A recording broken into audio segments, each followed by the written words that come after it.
Sometimes, all it takes is a moment, a curious glance in the rearview mirror, or a seemingly simple decision to change everything. Who would imagine that stopping on a deserted road after spotting a bundle tossed on the asphalt could open the door to a spiral of terror, curses, and pain?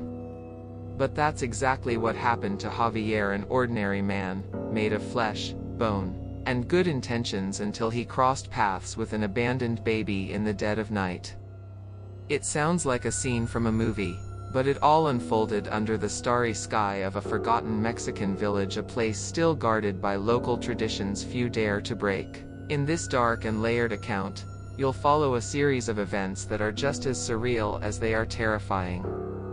From a simple visit to his girlfriend to supernatural experiences in a jail cell, a mysterious woman, a disturbing shadow, psychological breakdowns, and a string of unexplained deaths, everything points to something much older and more dangerous than anyone could have imagined. And what if I told you that witches still exist, that curses aren't just folklore, and that sometimes death is only the beginning? Get ready to question what you call reality. What happened on that dangerous road during an otherwise uneventful night still leaves deep scars on those who survived. And when even the doctors at the IMSS hospital couldn't explain what they saw, it became clear the answer might lie beyond medicine, beyond logic, maybe even beyond traditional faith. If you have the courage to dive into this story, go ahead. But be warned, the closer you get to the truth, the more it will stare back at you. And some secrets, once discovered, never let us sleep in peace again. It was supposed to be just another regular night. Javier, a pharmaceutical salesman, was calmly driving back home after visiting his girlfriend. The road was familiar: twisted trees, an unsettling silence, the kind of darkness that makes your skin prickle. Halfway home, something caught his attention: a white bundle lying on the shoulder, as if waiting to be noticed. He slowed the car down, thinking it might be trash or a wounded animal. But as he approached, his heart raced. It was a baby, alone, abandoned, and somehow still alive. Or so it seemed. Wrapped in a white sheet, the infant looked like it had just crawled out of a nightmare. No visible marks, no crying, just those blank, unblinking eyes that didn't look like they belonged to a baby. Javier looked around. No cars. No voices. Not even a frog croaking. It was as if the world had stopped breathing. And right there, in the middle of nowhere, with only the moon watching, began a story that would leave no one unharmed. Heart pounding, Javier picked up the baby. He immediately felt something off. The child's body was cold, but its eyes followed every one of his movements. A chill ran down his spine. He wasn't superstitious, not even a little, but this wasn't normal. He thought about going straight to the IMSS hospital, but first, he decided to call home. Maybe his mother would know what to do. Local traditions were never to be ignored, and the wisdom of the elders even less so.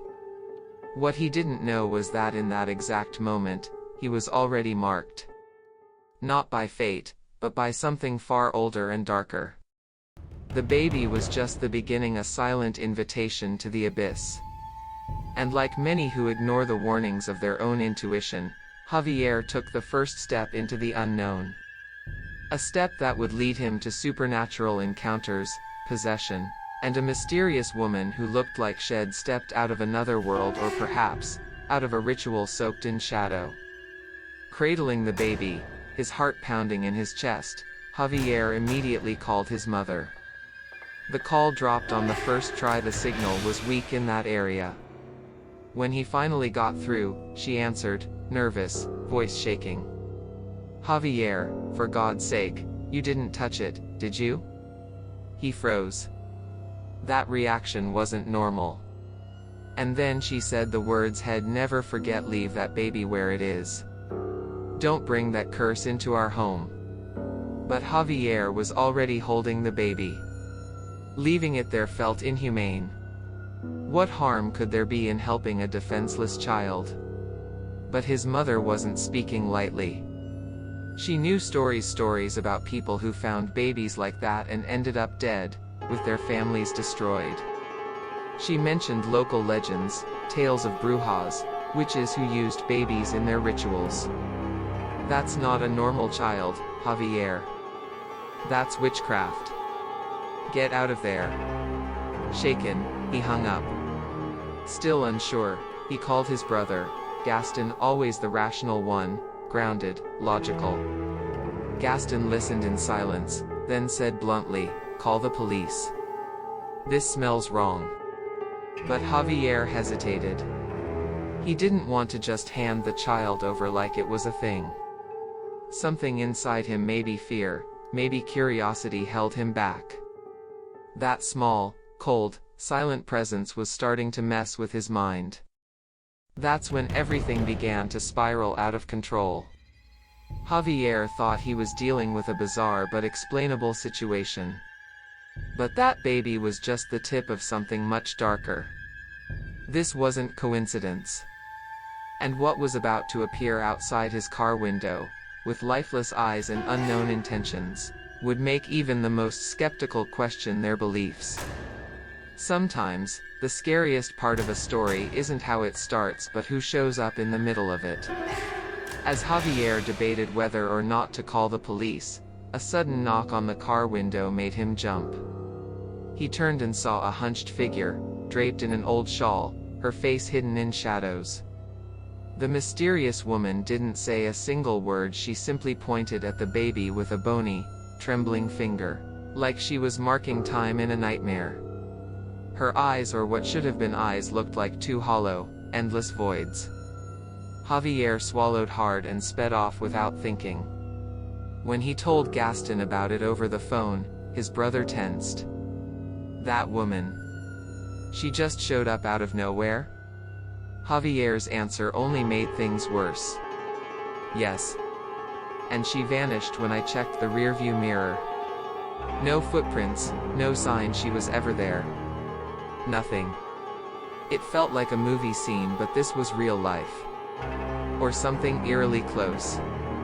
It marked the beginning of something that logic couldn't touch. A presence that felt supernatural, ancient, steeped in tradition, and wrapped in secrets too old to name. Still, Javier kept going.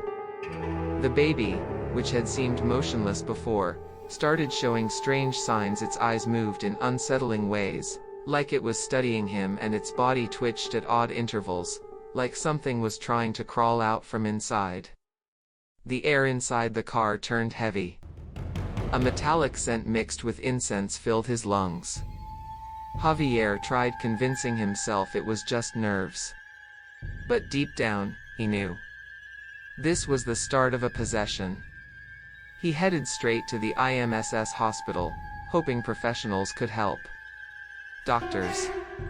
People in lab coats. Science. But not every lab coat protects you from what can't be seen. And not all science explains what your eyes tell you. What the doctors were about to say next would shatter every sense of control Javier still clung to. The baby wasn't supposed to be alive. And yet, it had arrived at the hospital, moving in the back seat. Javier rushed into the ER carrying the baby in his arms, yelling for help.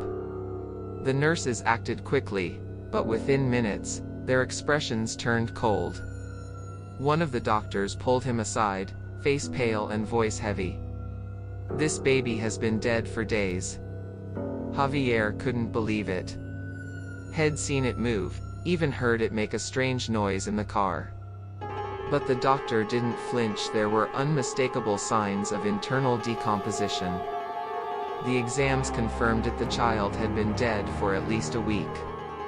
The skin, though seemingly normal, was hiding deep necrosis. It was as if something had been preserving the body unnaturally. Javier tried explaining what had seen, but no one was willing to listen to talk of witches, curses, or paranormal experiences. They saw him as a suspect. And the story quickly changed: man found with dead baby, possibly linked to a disappearance. The police were called. Javier was detained and placed under observation not only for his possible involvement, but also for signs of a psychological disorder. Authorities needed to understand why a seemingly normal man had been carrying around a dead infant as if it were alive. He tried, desperately, to talk about the mysterious woman, the strange scent, the baby's moving eyes. But to them, it all sounded like delusion. And maybe it was. Or maybe not. That's when the true nightmare began. Inside the cell where they placed him, something strange was already waiting. It wasn't loneliness. It was a shadow in the cell, moving even in total darkness. Whispers came from corners that didn't exist.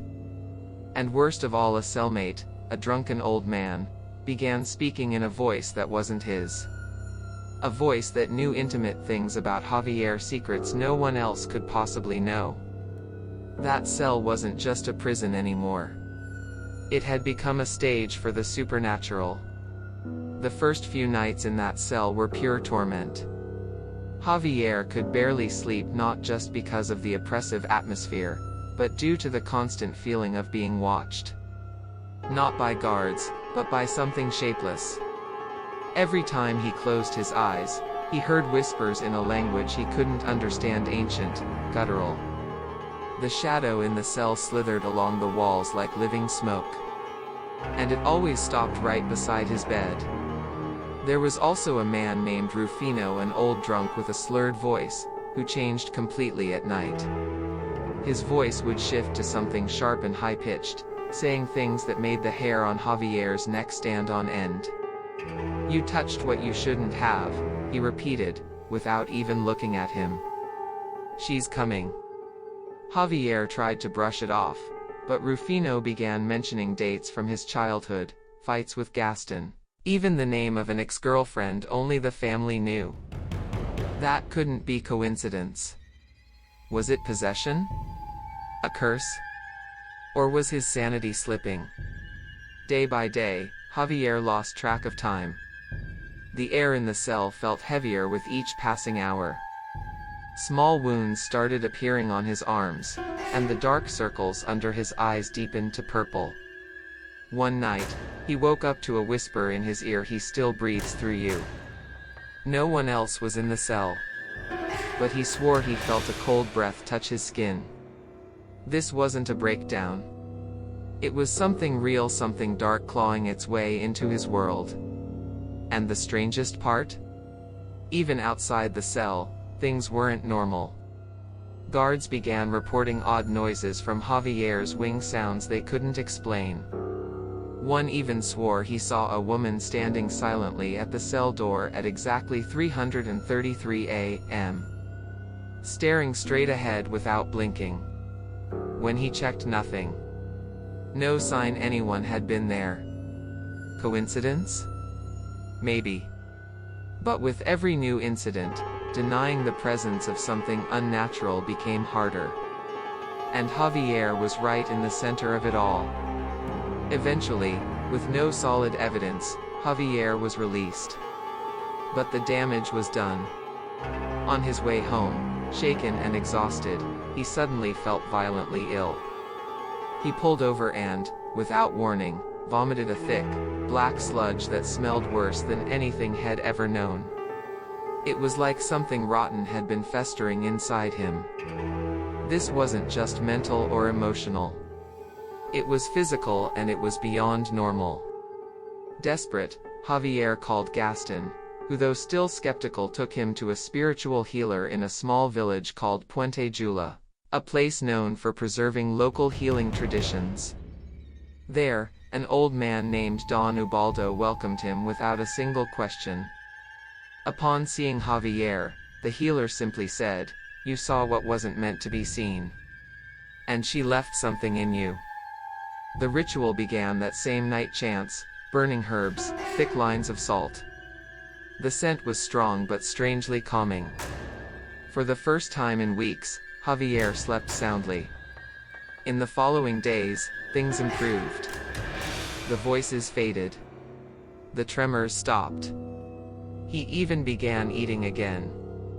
It felt like Don Ubaldo had shut something off inside him. But the healer warned him before leaving, this isn't over. You've only bought yourself time. Gaston, watching all of this unfold, began to believe the truth. They were dealing with a curse. Not just any curse, one cast by a bruja, a real witch, one who lives at the edge of reality, waiting for just the right moment to strike. Even with that temporary peace, something in Javier's eyes was absent. He smiled, but his gaze was distant, sunken, as if the shadow still lingered quietly within him. Deep down, he knew. The woman from the road, the one who said nothing and pointed at the child, was still watching. This hadn't been a cure. It was merely a pause between attacks. And the next one would be worse. Far worse.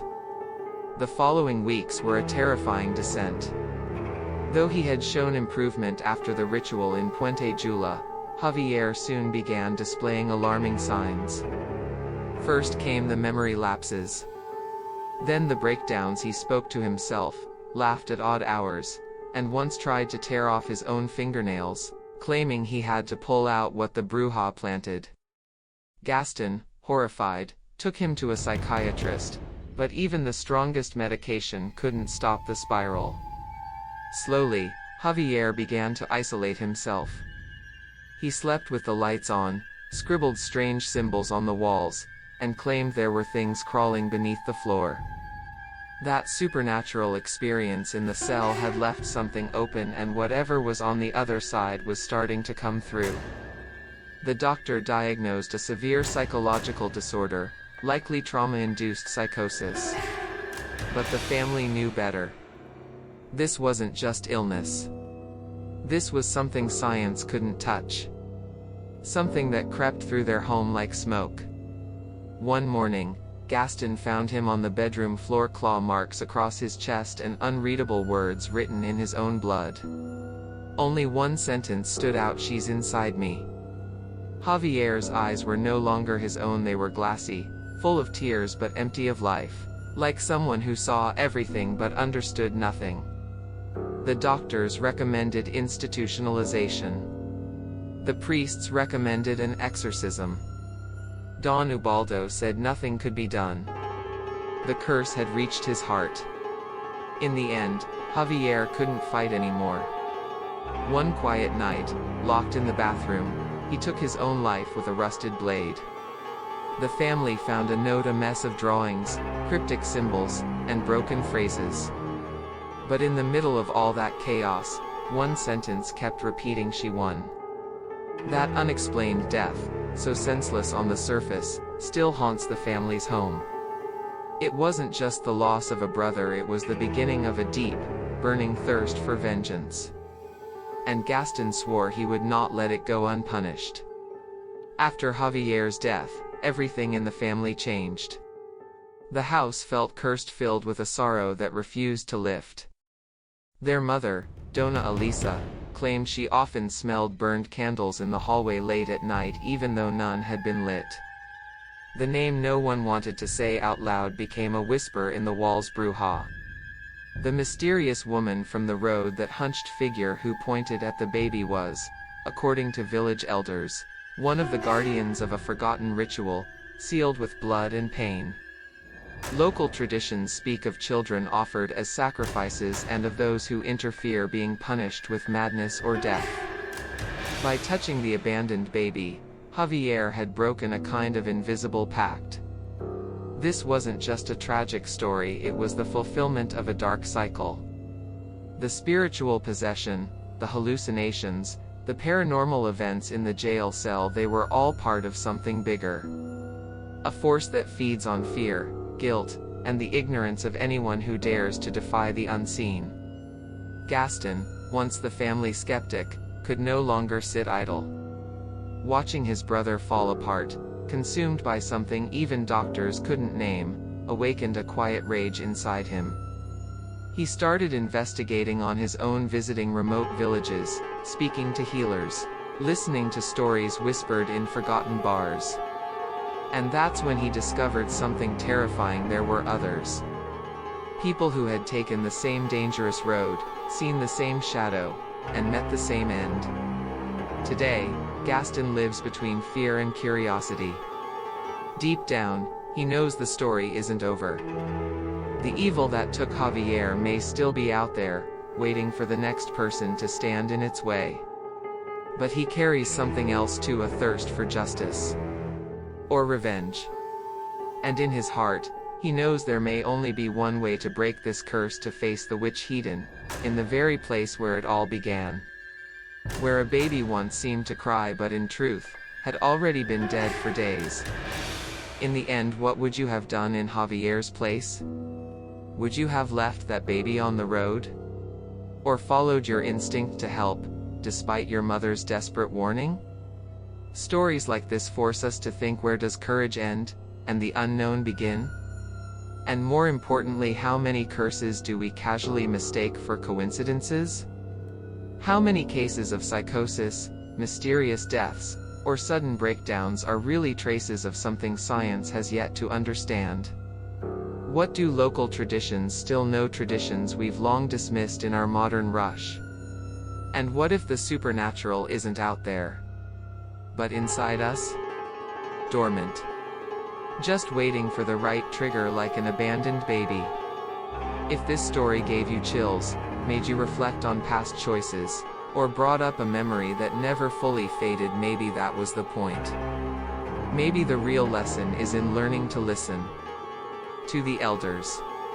To the signs. Or maybe, just maybe, to the silence. Because sometimes it screams. And the question is, are you ready to hear it? If you want to keep exploring true stories, forgotten legends, and the mysteries hidden beneath the surface of everyday life, hit subscribe and turn on notifications. There's still so much hiding in the shadows, and trust me, you won't want to miss what's coming next.